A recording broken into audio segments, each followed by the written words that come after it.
Kuna siri kubwa sana katika sijida, kumsujudia Mwenyezi Mungu Subhanahu wa Ta'ala aliyetukuka. Na yeyote anayetaka lolote kwa Mwenyezi Mungu, siri ya chochote ipo kwenye sijida. Kwenye sijida mtu unapata kila kitu kwa kusujudu tu.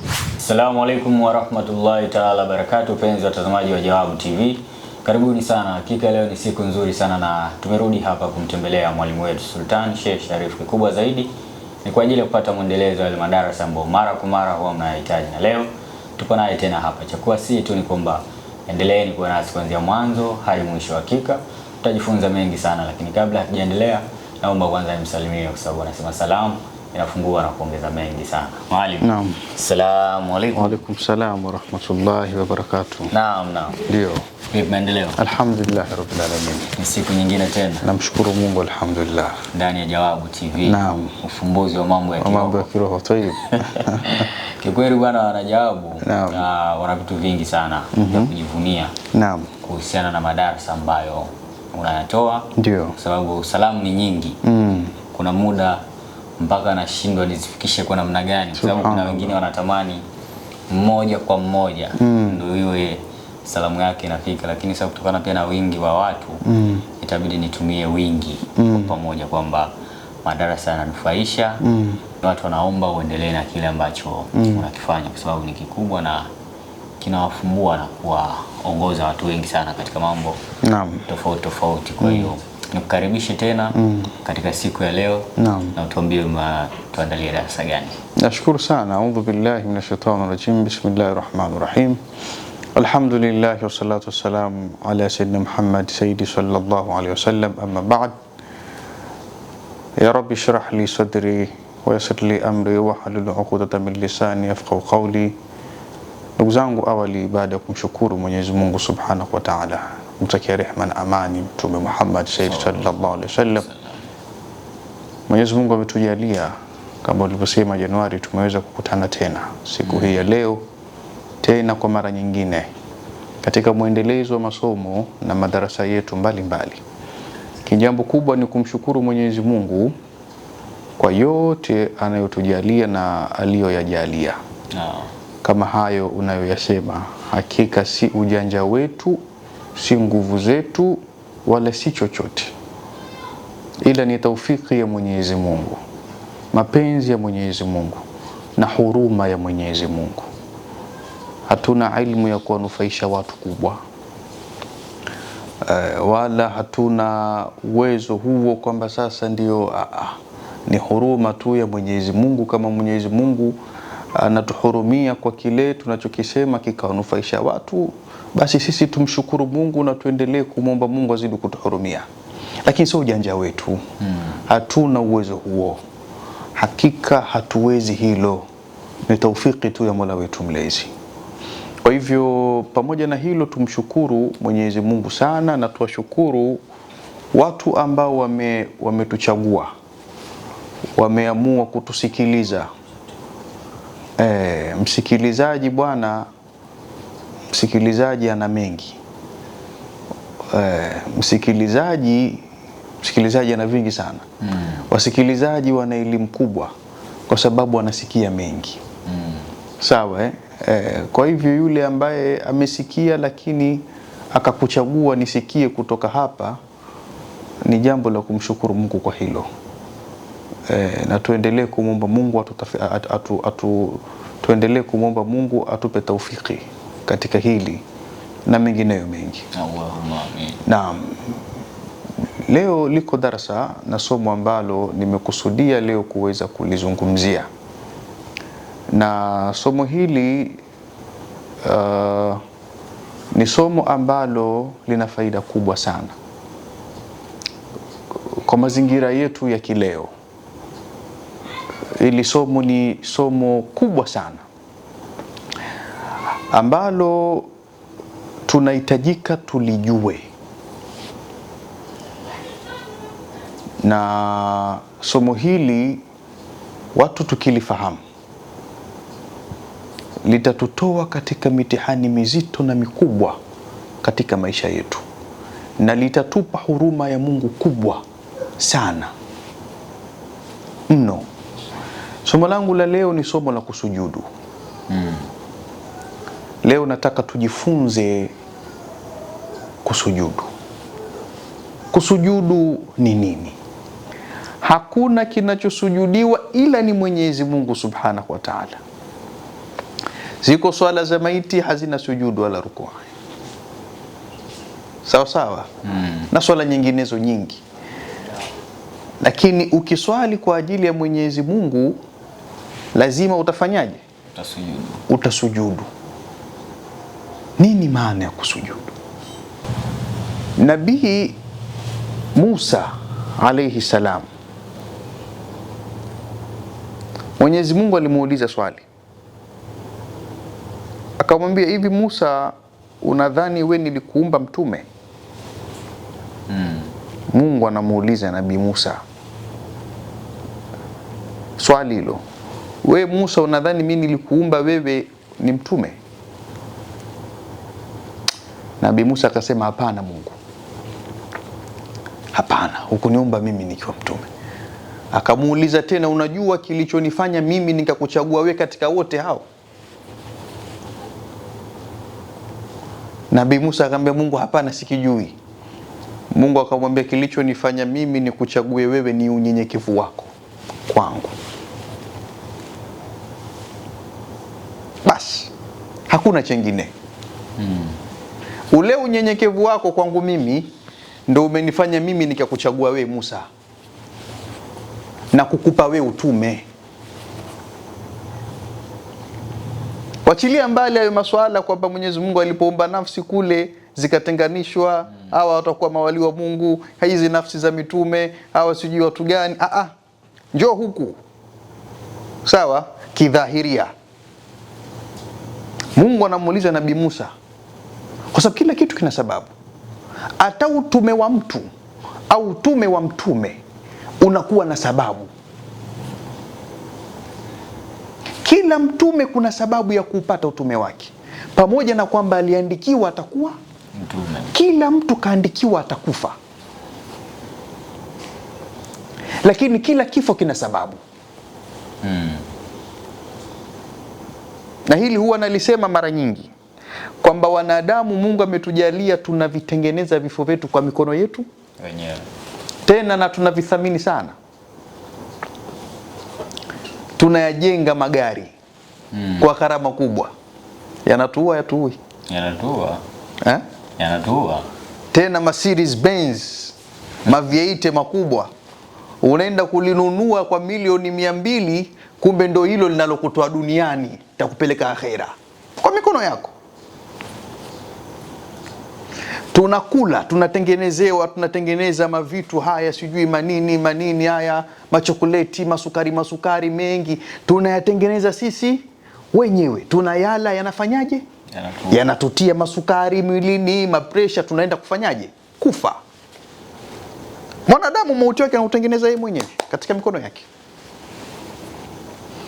Tunatengeneza ndege, zinatuua. Tunatengeneza meli, zinatuua. Sawa? Bwana, unanielewa? Nakuelewa. Kila kitu kina sababu. Kila mtu atakufa, lakini kukifikia kifo chako lazima kuwe na sababu. Kullu nafsin dha'iqatul maut, lakini lazima ugongwe na gari. Lazima umwe. Lazima hata kichwa kikupitie ghafla. Lazima ulale, amefia usingizini huyu. Maskini kafa kifo kizuri kweli. Sababu ile. Huyu mwingine kafumwa, mtakuja gesti, yupo juu ya mke wa mtu, wala ayadhu billahi min dhalika. Sababu ile, lakini kashaondoka huyu. Sawa sawa. Huyu mwingine amekufa bwana akiwa amesujudu, pressure kampanda. Sababu, lakini ile ishatimia. Kwa hata mitume wa Mwenyezi Mungu wote waliandikiwa kuwa ni mitume, lakini kulikuwa na sababu ya kupata utume wao. Hata vipenzi vya Mungu wote Mwenyezi Mungu aliviandikia, hawa watakuwa vipenzi vyangu, lakini kulikuwa na sababu ya kupata yale mapenzi ya Mungu. Si kirahisi. Sasa Mungu anamuuliza Nabii Musa, hivi Musa, wewe unajua kilichonifanya mimi nikuchague katika wote hao ni kitu gani? Nabii Musa anamwambia Mungu, mimi sijui. Akamwambia ni unyenyekevu wako kwangu, si chengine Musa. Pale pale Nabii Musa akasujudu. Lakini sijida ya Nabii Musa ni tofauti na sijida zetu. Okay. Alisujudu kwa namna yake. Siku nyingine nitakuja kukuambia sijida ya Nabii Musa ikoje, usiniulize leo. Na kuona ushaanza ukeza zako hizo. Umeelewa? Akasujudu alivyosujudu Nabii Musa kumsujudia Mungu. Basi Mwenyezi Mungu baada ya kusujudu, kwa vile aliposujudu, akamwambia hiyo sijida yako Nabii Musa itakuwa kwako kinga ya kila kitu, hutohuzunika kwa hiyo sijida yako, hutopitia gumu lolote kwa kule kusujudu kwake. Alivyosujudu, alivyomsujudia Mwenyezi Mungu Subhanahu wa Ta'ala. Toka kwa Nabii Musa nenda kwa Nabii Ibrahim alayhi salam. Mungu alimuuliza Nabii Ibrahim, wewe unajua kwa nini umekuwa kipenzi changu? Sababu iliyonifanya mimi nikute wewe Khalilullah, unajua ni ipi? Ibrahim akasema sijui. Akaambia ni kukithirisha kwako kunisujudia mimi. Hilo ndo limenifanya wewe ukawa rafiki wangu wa ndani, si lengine.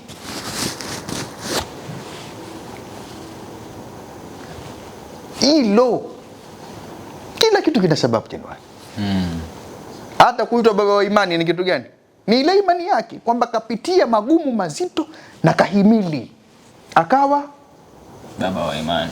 Lakini sababu kuweza kuyahimili yale,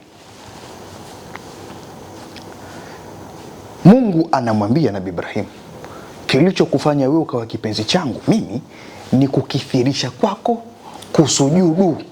Kitu pekee kinacholeta rehema ya Mwenyezi Mungu ni mtu kuangusha ili paji lake ili kwa Mungu. Iki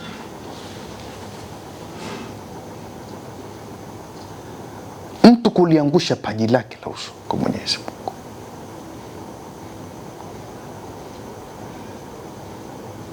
Sijida inamfanya mtu aipate huruma ya Mwenyezi Mungu. Kusujudu, sijida inamfanya Mwenyezi Mungu akuhurumie. Maana ya kusujudu ni mtu kukiri kwamba kila kitu Mwenyezi Mungu changu kipo kwako, sina mimi, sina chochote, kila kitu mimi kipo kwako, na nakiri wewe kwangu ndio kila kitu, nalikubali hilo. Mtu kisujudu, nataka kila kitu kutoka kwako Mwenyezi Mungu, na siri ya ibada ni kusujudu. Kuna shekhe mmoja alikuwa ukifika muda wa swala ya subhi, yule shekhe ya swala subhi, yeye analala. Bwana mwanafunzi wake maswali akamjia mengi, huyu shekhe vipi, watu amlishe si tu swali ya swali huyu muda swala subhi, mbona aswali swala subhi huyu vipi huyu? Basi swala lile likamtesa sana kichwani mwake, kamsumbua kweli kweli, huyu mzee vipi huyu? Siku hiyo vumilivu kamshinda, kabaki yeye na shekhe wake tu. Kakawa yule akamwambia, shehe wewe mbona tumeshishi swali wewe swali? Shehe akamwambia, wale kwambia mimi swali nani? Shenzi zangu, una adabu wewe. Alokuambia mimi si swali nani? Sasa sije kukuona wewe kila muda swala, wewe mbona unalala wewe? Shehe akamwambia sawa, subiri swala subhi ikifika. Sawa. Basi siku inayofuata asubuhi ikafika. Yule bwana kwenda kwenye kitanda cha shehe hayupo. Ghafla shehe huyo hapa karudi. Akamwambia bwana nimekuja kukuchukua. Shehe, umekuja kunichukua vipi tena sasa wewe? Mswali Mtume kwanza shehe. Unakuja kunichukuaje? Ambia nimekuja kukuchukua. So utakujua mimi na swali si swali. Twende ukaone. Wala kwenda naye wapi? Hapa hapa Rifiri. Walienda pahali, akaenda kuona sasa watu wanavyofanya ibada. Watu wanavyobingilita kwa ajili ya Mungu.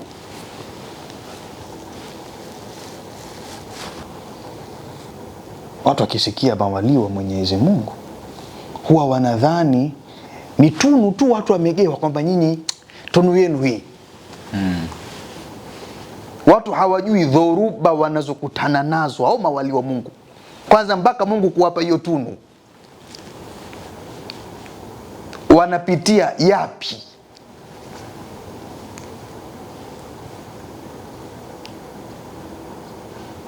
Yule bwana alipoona lile, alimwomba shekhe wake, shekhe, naomba nife. Kisa cha kweli hicho. Okay. Ambia shekhe, naomba nife. Amweshe, kwa nini ufe? Ambia shekhe, wallahi siwezi kukutizama katika maisha yangu tena, na kama Mungu asipoichukua roho yangu leo hapa nitaenda kujitoa mimi roho. Kama hivi ndo mnavyofanya ibada, na mimi nimehangaika na hili jambo miezi 6 shekhe, nikikulaani siwezi kujisamee, niombee Mungu nife.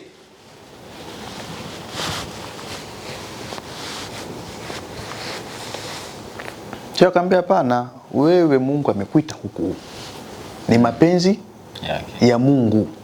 Yule bwana aliporudi hakuweza kukubali, alimwomba Mungu.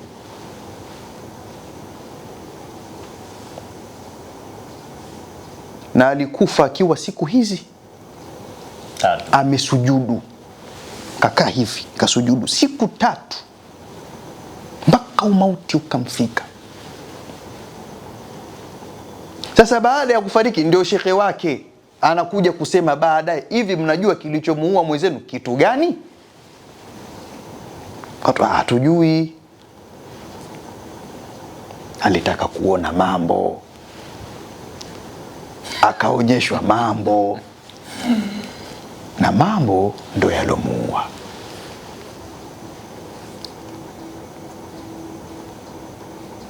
Aliona nini kule? Aliona watu wanavyosujudu kwa Mwenyezi Mungu, na wanamsujudia Mungu wapi? Sio mada yangu hiyo. Mada yangu ni siri tu ya kusujudu. Kuna siri kubwa sana katika sijida, kumsujudia Mwenyezi Mungu Subhanahu wa Ta'ala aliyetukuka. Na yeyote anayetaka lolote kwa Mwenyezi Mungu,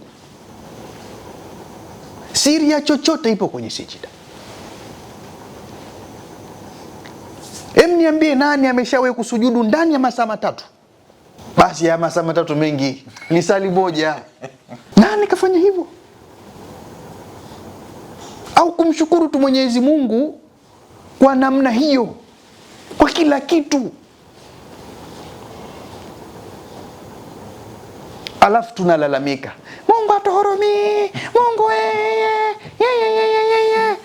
umemfanya nini Mungu wewe? Shuba miti. Ndio maana watu wanaoona mashekhe wa kisufi wakali, asio wakali, kwa sababu wanaijua haki, wanaijua kweli. Ni wakali na ni wanyenyekevu, wanaijua haki, wanaijua kweli, si wapindishaji, si uongo. Kumwabudu Mungu sio kitu cha maskhara. Kuna siri kubwa sana kwenye kusujudu. Kuna siri kubwa mno. Sijida imewapandisha watu daraja.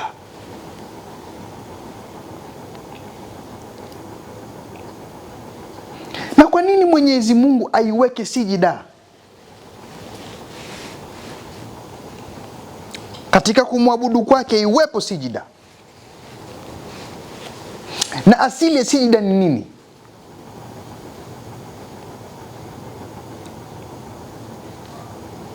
asili ya sijida ni nini? Sisi tunaswali msikitini, tunasujudu, inatakikana hivyo, tuswali tusujudu. Lakini siri ya sijida ni kwambie ni mtu kusujudu ardhini, kwenye mchanga. Sisemi watu bwana wasisujudu misikitini kwenye mazuria. Nataka nipitie msikiti nani bwana nikaanza kuyatoa nje.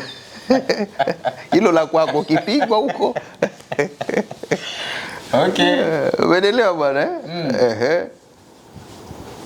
Tunaisema ile hakika kwamba tunaswali misikitini, mambo yameboreshwa na kadhalika hivi na vile, lakini asili ya sijida ni unyenyekevu kwa Mwenyezi Mungu Subhanahu wa Ta'ala.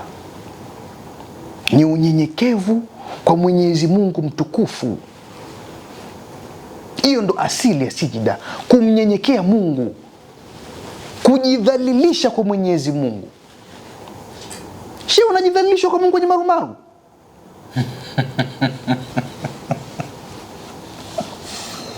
Lakini haya mambo yapo kwenye vitabu. Watu wakafuatilie siri za mawalii wa Mwenyezi Mungu na ibada zao, siri za mitume. Sisi tunasoma Nabii Ibrahim, Nabii Ismail, visa vyao, ibada zao zilikuwa zipi? Walikuwa wanafanya ibada zipi? Walikuwa wanafanya vipi?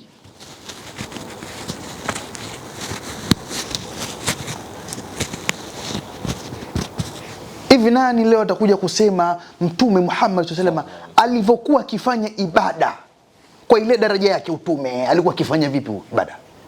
Alikuwa akiswali tu hivi kama sisi tu? Mitume wa Mungu alikuwa akifanya vipi ibada? Si rahisi kupata rehema ya Mwenyezi Mungu. Walijigalagaza kwa Mwenyezi Mungu, wakamaliza kila kitu kwa Mungu. Tunasoma kisa Mtume alikuwa na njaa mpaka anafunga mawe, alikuwa akipata njaa, wakati mwingine nyumbani kwake fedha hakuna, mpaka anafunga mawe kwenye tumbo. Ile ni ibada. Sio kwamba Mtume alikuwa anakosa ndo ile ibaki tu kwa ni kukosa. Ilikuwa ni ibada. Siri ile kujipwekesha, kujidhalilisha kwa Mungu.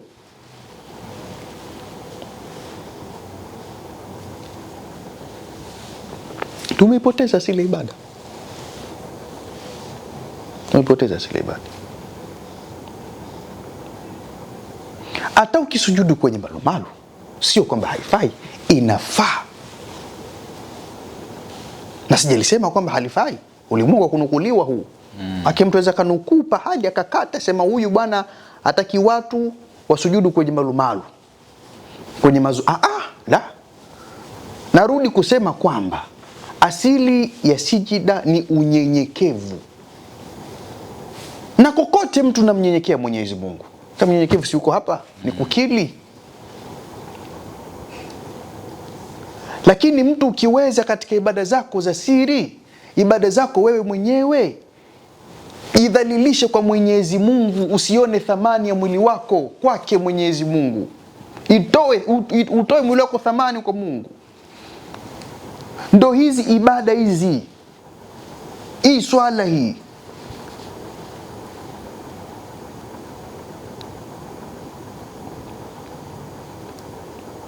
Tukija kusikia sijida ambazo watu ama ibada walizokuwa kizifanya watu, tabaki midomo wazi.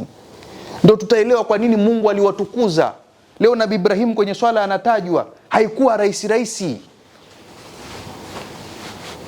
Mwenyezi Mungu mbariki mtume kama ulivyombariki Nabii Ibrahim. Sio kirahisi. Sasa tuje katika maisha yetu ya kikawaida, tuna haja nyingi. Lakini siri ya hizi haja zetu nyingi zote tulizokuwa nazo zipo kwenye sijida. Kwenye sijida mtu unapata kila kitu kwa kusujudu tu, kwa kukiri. Na binadamu unatakiwa uwe na kawaida ya kuongea na Mungu mara kwa mara. Muda mwingi ongea na Mungu. Sisi kama tulishia kulisema hili. Shalizungumza. Muda mwingi ongea na Mungu.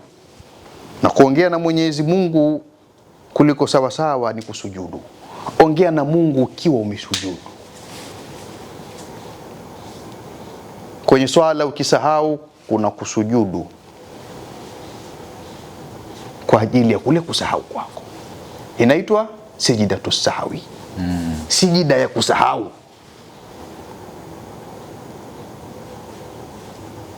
Kwa nini kuna ile sijida ya kusahau? Kwamba umesahau kwenye swala kile ulichokisahau, sasa unaileta sijidatu sahwi. Ni kukiri udhaifu wako wa akili na ubinadamu wako kwa Mungu.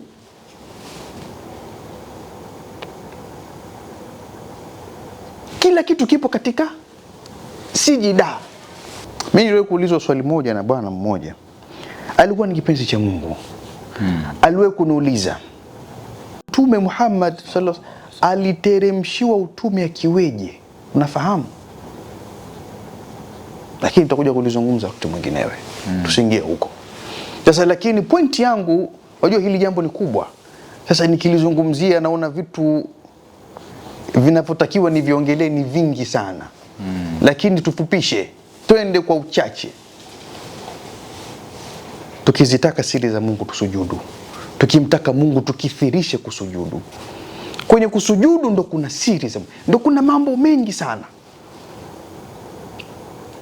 Mungu amekujalia neema, kuna kumsujudia Mwenyezi Mungu kwa kumshukuru. Sawa? Kuna kumsujudia Mwenyezi Mungu kwa kumwomba Mwenyezi Mungu msamaha. Unaweza tukakaa sasa ukaanza ukatia zako udhu, ukashika zako udhu, ukaja hapa ukakaa zako chini, ukamsujudia tu Mwenyezi Mungu, ukaongea naye tu. Hizi dua ambazo tunazozisoma kila siku, aya ilikuwa ni maongezi ya watu na Mungu. Mtu amekaa anaomba dua kwa kuwa kashazuia kuongea na Mungu mara kwa mara we. Ndio hizi leo tunazisoma sisi.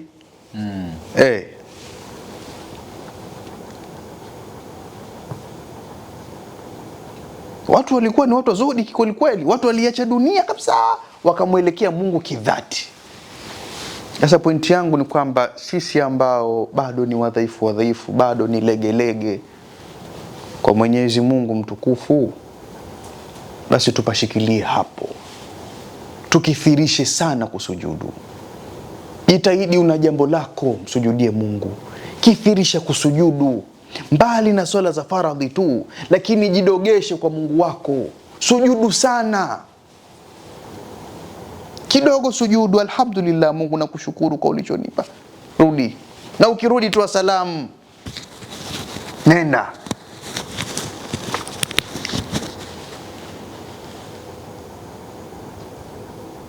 Na leo kuna sijida nitaifundisha, ambayo hiyo nitataka watu waitumie hiyo pia. Sawa? Kuna sijida hiyo nitaifundisha ambayo leo nadhani ndo tutaifungia hapo somo darasa la leo. Watu wakaitumia hiyo sijida na namna yake hiyo, ili Mwenyezi Mungu atukubali, aturidhie. Lakini haya mambo si mambo madogo. Haya mambo si mambo madogo hata kidogo. Ukiingia katika mlango wa ibada kuna mambo mengi. Inawezekana hatulingani na hatuendani na tunavyovisema.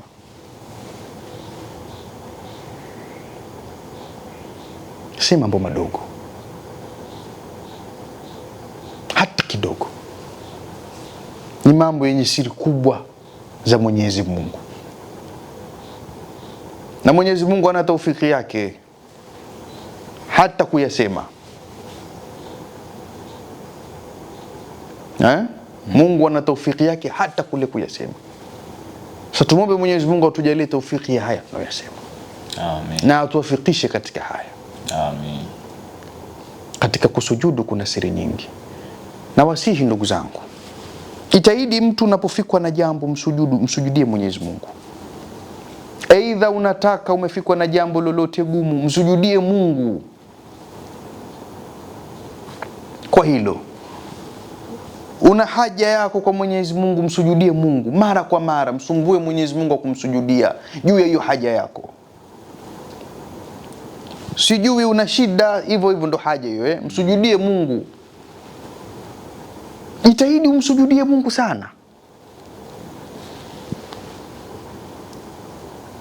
Lakini pia jitahidi umsujudie Mwenyezi Mungu kwenye mchanga. Jitahidi sana kumsujudia Mungu kwenye mchanga, garagara kwenye mchanga. Msujudie Mungu kwenye mchanga. Na jitahidi mtu katika siku basi upate rakaa zako hata 2 uswali kwenye mchanga.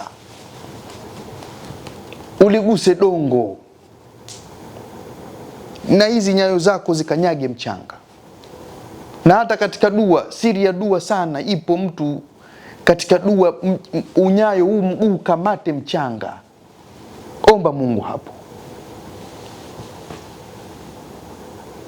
Jitahidi sana hilo. Kuna siri kubwa sana. Jitahidi mtu unapata wasa au sujudu hata kwenye jiwe. Auli sujudi jiwe, unamsujudia Mwenyezi Mungu. Lakini unamwonyesha Mwenyezi Mungu utukufu wake. Kwa nini mitume walikuwa kenda milimani huko? Walikenda kufata nini huko? Kwenye mawe huko? Kuna siri gani huko? Kuna siri kubwa sana. Sasa tujitahidi hilo. Sio tena tuwe kama wale mabwana wale, mtu anakata kijiwe chake kwenye kusujudu, anaweka kijiwe ndo anasujudu. Au mwingine tunaweza kaenda kuchukua mchanga hivi akaingia zake ndani akaweka mchanga. Hapo tunaharibu sasa bwana.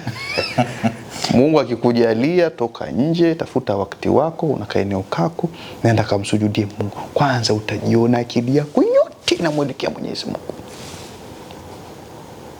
Anayemsujudia Mungu kwenye mchanga tofauti na mimi ninayemsujudia Mungu kwenye marumaru. Tulijaribu hilo. Okay. Alafu Mwenyezi Mungu atuonyeshe, tutaona inshallah takuna. Mwenyezi Mungu atuafikishe katika hayo. Amen. Lakini sasa tumeielezea kwa uchache na kwa udogo sijida. Wacha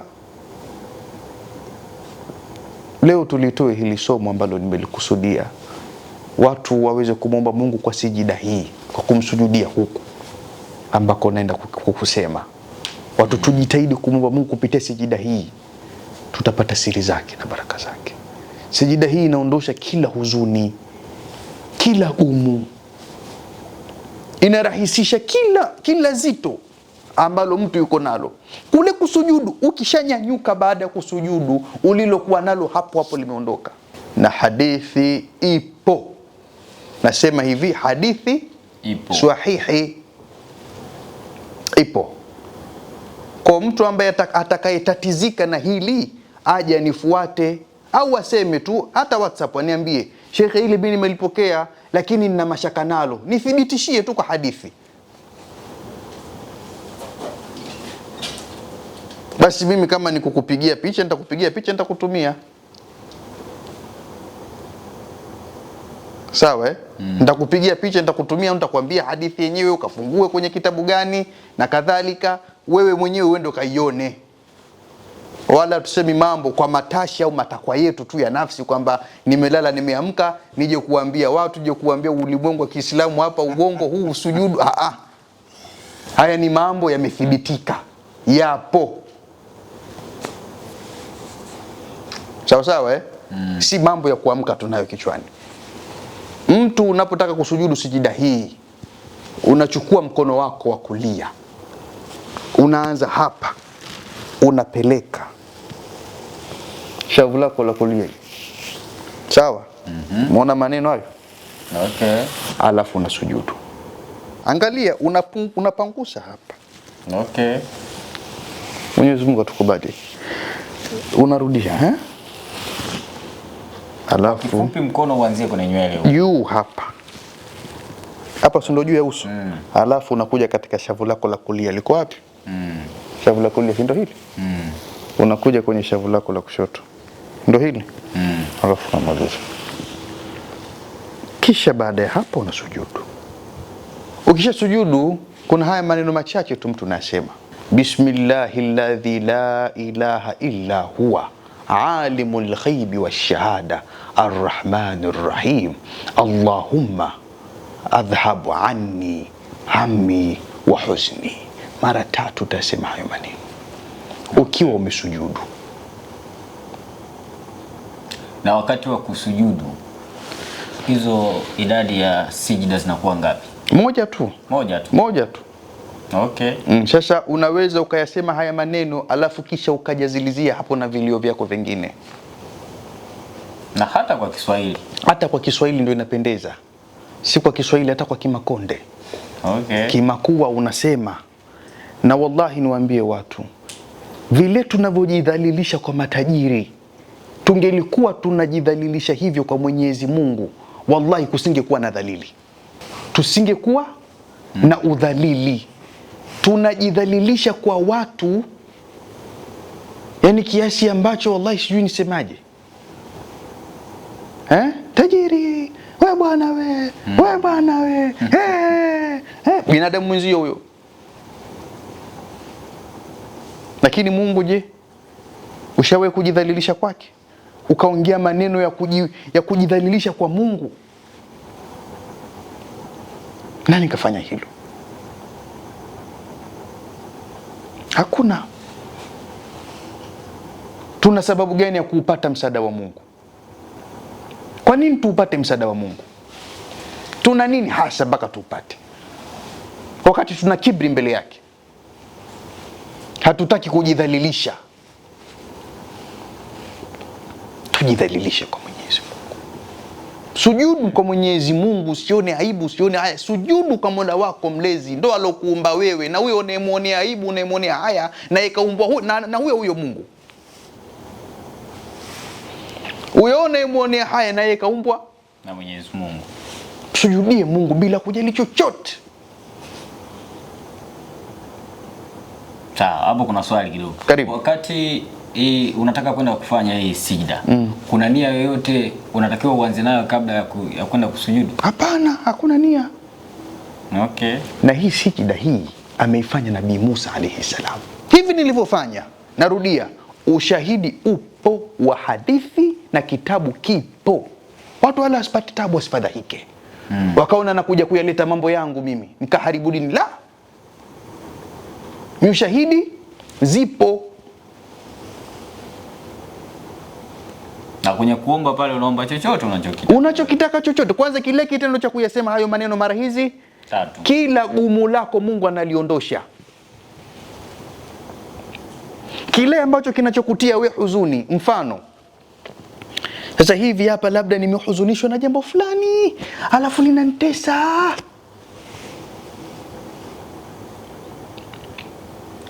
Kila zama zina wenda wazimu wake. Zama zetu hizi wenda wazimu wake ni pesa na mapenzi.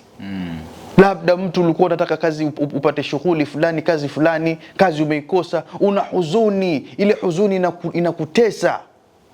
Sujudu. Au umedhulumiwa, ile huzuni inakutesa. Sujudu, mwambie Mwenyezi Mungu hili. Usujudie Mwenyezi Mungu hili. Mtoto wako anakusumbua, mtoto hasikii,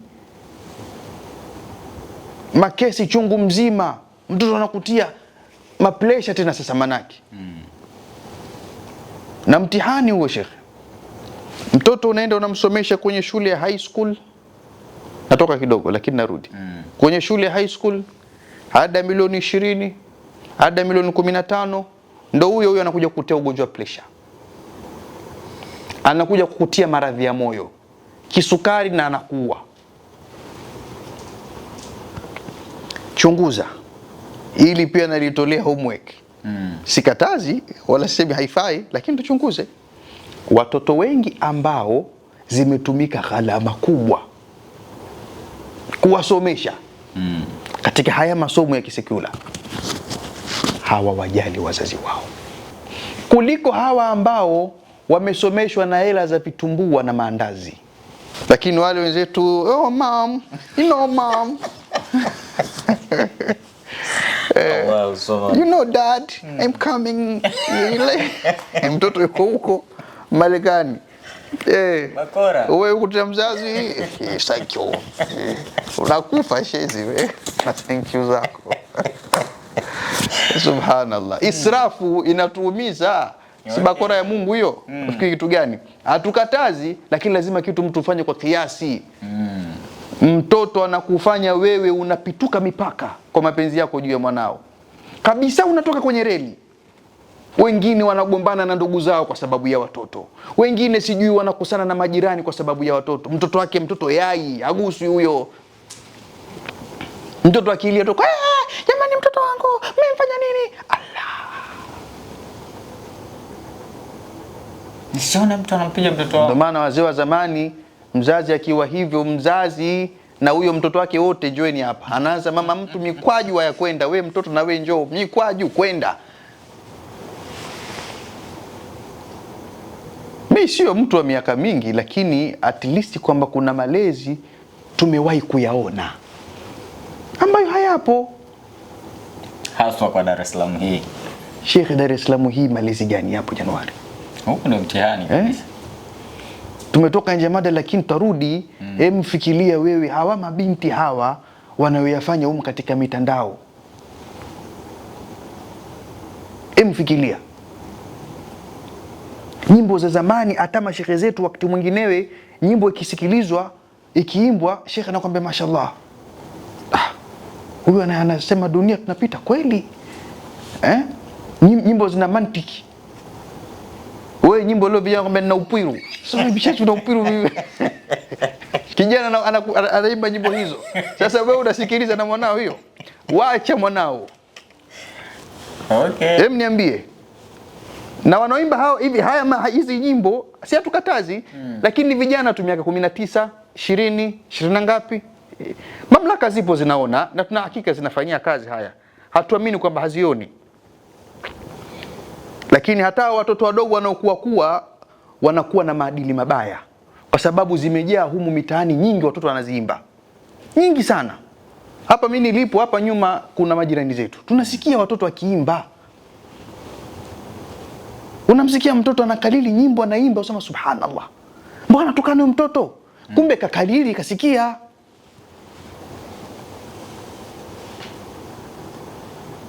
Umeelewa Sasa maadili hayapo. Na kote huko ni kwamba tumemkosa Mungu. Kila mmoja anataka kujiona yeye mkubwa. Na hapo ndo Mungu anapotutandika.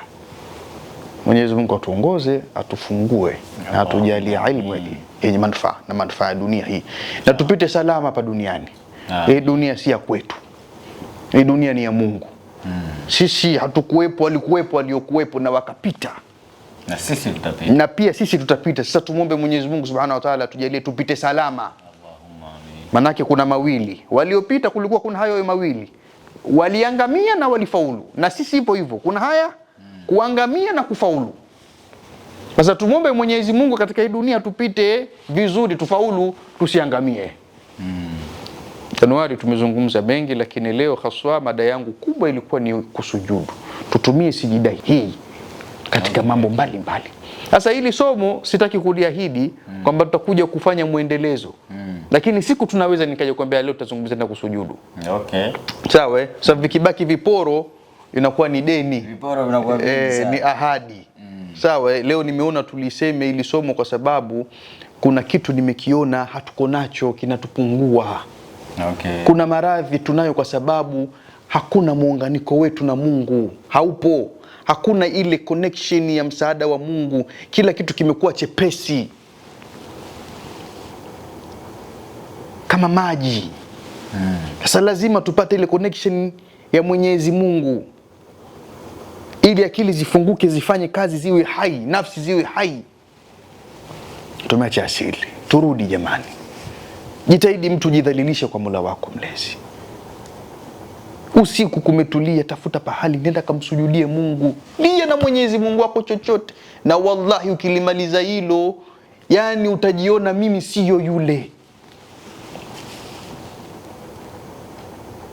Utajiona kabisa mimi siyo yule. Tafuta tu kasehemu kako tu, papu unaingia zako tu, tafuta chop. Kwanza kile kitendo cha kutafuta sehemu ya kumsujudia Mungu wako, au mtu naandaa maandalizi kwamba hapa mimi ndo nitakuwa namsujudia Mungu tu hapa. Mchana unapofunika funika pale ondoka zako. Siku hakuna watu na toa sujudu. Umemaliza kusujudu unaondoka. Okay. Tumkimbilie Mwenyezi Mungu kwa namna yoyote ile. Bora tumkamate. Lakini namna zinazofaa. Na hakuna namna ya kumkimbilia Mungu isiyofaa. Tujidhalilishe kwa Allah. Okay. Tujidogeshe kwa Mwenyezi Mungu. Tuache mazoea. Ibada za kibisho. Tuache ibada za kibisho. Tuache ibada za kibisho. Tufanyeni ibada za kweli. Sisemi kwamba mimi ni mfanyaji ibada wa kweli. Hapana. Lakini tukikaa na tukaangaliana na tukiangalia hali inavyokwenda tunaona tunakwendaje. Ibada tunazifanya kimazoea. Hatujidhalilishi kwa Mwenyezi Mungu. Rehma hakuna. Hakuna rehma. Una pesa lakini huna rehma ya Mungu. Jehani sana Allah. Okay, sasa mwalimu. Kule kuna ile sijda najua kuna watu pia wanaweza wakauliza haya maswali. Kwanza ni muda gani sahihi wa kuifanya? Lakini pili ni katika mazingira gani ambayo yatakuwa ni mazuri zaidi? Na tatu pia katika jambo la labda mavazi au namna ambavyo utajiweka. Hii tunaimalizaje? Tuanzie kwanza kwenye muda. Ni muda gani mzuri wa kuifanya hii? Muda usiku. Muda usiku ardhi ikiwa imepoa. Sawa Okay. Muda usiku ardhi ikiwa imepoa ndio muda mzuri. Sehemu iwe ni tahara tu. Sika tena kwenda kusujudu chini basi tena ndio ikawa tafute sehemu nzuri yenye stara nzuri na raha na siri ya ibada. Wallahi naambia watu, siri ya ibada ya usiku ifanye usionekanike na mtu. Bali kwamba kuna ibada maalum mtu utakiwa kuonekanika, lakini siri ya ibada za usiku usionwe unavyoinuka unakwenda kutia udhu unafanya. Wache watu walale wafe kabisa, washakufa wote hawajielewi sasa huko, wewe ndio huko taratibu. Na usije ukamsimulia mtu, mimi nainukaga usiku na swali, mimi nafanyaga uradi la ilaha illa Allah mara 10,000, unaiua ile ibada yako. Usije ukasimulia. Mimi mwenzenu namswaliaga mtume, ishe kumswalia mtume mara 50,000, mara 1000 kadhaa, mara hilo la kwako wewe. Ukishalisema umeliua. Ibada ya mtu ni siri. Ijenge wewe, hiyo ni siri yako. Ndio ni wewe yule. Muda usiku ni muda mzuri. Sawa sawa Okay. Usiku ni muda mzuri. Usiku ni muda mzuri sana. Lakini kuna bwana mmoja aliwahi kumuomba Mwenyezi Mungu mchana katika mchanga jua likiwaka. Hakusikia maumivu ya kule kuungua kwa jua. Na alidhulumiwa yule bwana. Kipindi cha miaka ya nyuma sana. Na alikutwa na mcha Mungu akiwa amesujudu. Hapa panaungua.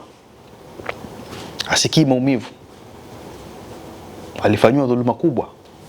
Alidhulumiwa na mtoto na mke. Mcha Mungu baada yule bwana kumaliza, alipoinuka yule mcha Mungu naye akasujudu kumwomba Mungu apoze ile hasira ya yule bwana. Na bila yule mcha Mungu kuto kusujudu, yule bwana alikuwa anaangamiza ule mji mzima. Kusujudu kwenye jua. Sasa tusujudu katika hivi usiku, pamepoa, pametulia, ndio mtu sasa umekaa unasujudu. Swali lingine? Kuna mavazi nadhani umeshajibu, ni kwamba tuwe tahara, uvae mavazi mazuri, ujistiri vizuri, umlilie Mungu. Na hapa niseme, tufanye ibada kwa mapenzi ya Mwenyezi Mungu, kwa ajili ya Mungu, sio kwa ajili ya kwetu. Okay. Yako tutayapata tu, lakini kwanza Mwenyezi Mungu, kutaka huruma yake, radhi zake. Lakini pia mtu kusujudu kwa ajili ya kwako ni muhimu. Ili nimelisema tu ziada. Kwa hivyo muda ni muhimu kama hivyo, lakini mavazi pia vile mtu tahara. Inshallah Mwenyezi Mungu atajalia khairi. Okay. Naam. Basi kwa hayo niseme al-kamalu lillah. Ukamilifu wa Mwenyezi Mungu. Sijui kama kuna la zaidi bwana. Hakuna. Nadhani kwa leo tumeishia. Inshallah Mwenyezi Mungu atukubali inshallah. Shukran sana bwana. Amin.